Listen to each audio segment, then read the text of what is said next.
সংসারে নানান রকমের কাজ করি আমি, তারপরেও কিন্তু আমার কোনো কষ্ট হয় না। কিন্তু আজকের এই দিনটায় আমার এই কাজটা করতে গিয়া যে এত পরিমাণ খাটনি হয়েছে, মানে ধারণার বাইরে। আমি ভাবতেও পারি না এতটা যে কষ্ট হইব আমার। আচ্ছা যাই হোক, এদিকে দেখো ঠাকুর ঘরে ঢুকার আমার এতটাই এক্সাইটমেন্ট যে সকাল বাজে এখন 5টা, আমার স্নান করা কমপ্লিট। তাইলে বুঝতে পারো আমি কয়টার সময় ঘুম থেকে উঠছি। এই যে কাপড় কয়টা ধুইয়াও দিলাম, মেললাও দিলাম। এদিকে দেখো পাড়া কিন্তু পুরা ঠান্ডা, এখনও কেউ উঠে নাই ঘুমের থেকে।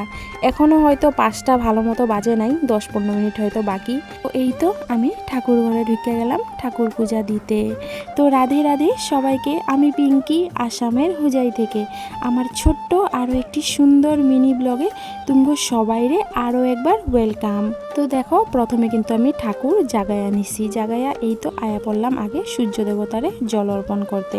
চলো এদিকে আমি সুন্দর করে ঠাকুর পূজাটা দিয়া দিই। তোমরা আমার যারা যারা রেগুলার ব্লগ দেখো, তোমরা হয়তো নিশ্চয়ই দেখছো আমার আগের ব্লগটাতে ঠাকুর ঘরে ঢুকছিলাম, আর ওইখান পর্যন্তই কিন্তু আমি আমার ব্লগটা শেষ করে দিছিলাম। তো ঠাকুর ঘরে ঢুকা জানো তো আমি কিন্তু সারাটা ঠাকুর ঘর পরিষ্কার করছি।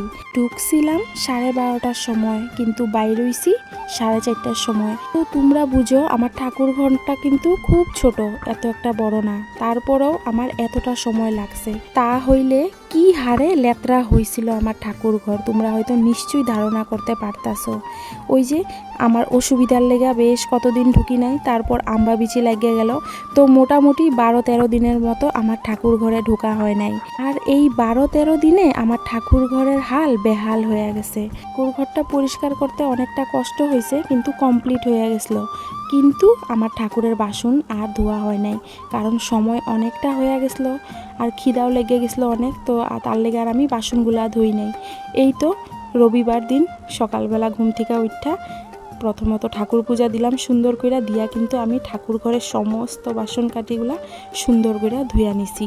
সুন্দর করে ধুইছি ঠিকই, কিন্তু বিশ্বাস করো আমার যে কত পরিমাণ কষ্ট হয়েছে এইবার ঠাকুরের বাসনগুলা ধুইতে। আমার এত তেল কাজটা হয়েছে, এগুলার জানো তো পিতাম্বরী পাউডার দিয়ে আমি উঠাইতে পারতাছি না, তেঁতুল দিয়ে উঠাইতে পারতাছি না। তারপর আর কি ওই একটা বাসনরে 2-3 বার কইরা ডলাডলি করতে করতে তারপর গিয়া পরিষ্কার হয়েছে। তবে আগের মতো আর কি চকচক হয় নাই। তো যাই হোক ঠাকুরের বাসনগুলা ধুইয়া লইলাম অনেক সময় লাগাইয়া। তারপর এদিকে বারিন্দাটাও একটু সুন্দর করে আর কি ঝাড়ু দিয়া পরিষ্কার করে নিতেছি।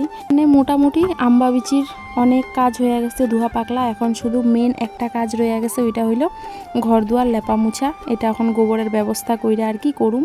আমি প্রথম থেকেই ভাইবা রাখছি যে লেপা মুছার কাজটা আমি সবার লাস্টেই করুম, আমি লগে লগে করতে পারুম না, কারণ এত কাজ একলগে করলে আমার শরীর খারাপ করে নিব। তো চলো আমার ব্লগটা কিন্তু এই পর্যন্তই থাকবো। আর রবিবার দুপুরে স্পেশাল ছিল মাছের চচ্চড়ি আর মাংস, শাক আর ভাজি। তো কে কি রান্না করছিলা দুপুরে অবশ্যই জানাইবা। আর আজকের আমার এই ব্লগটা তোমাদের কাছে কেমন লাগছে এটাও কমেন্ট করে জানাইবা।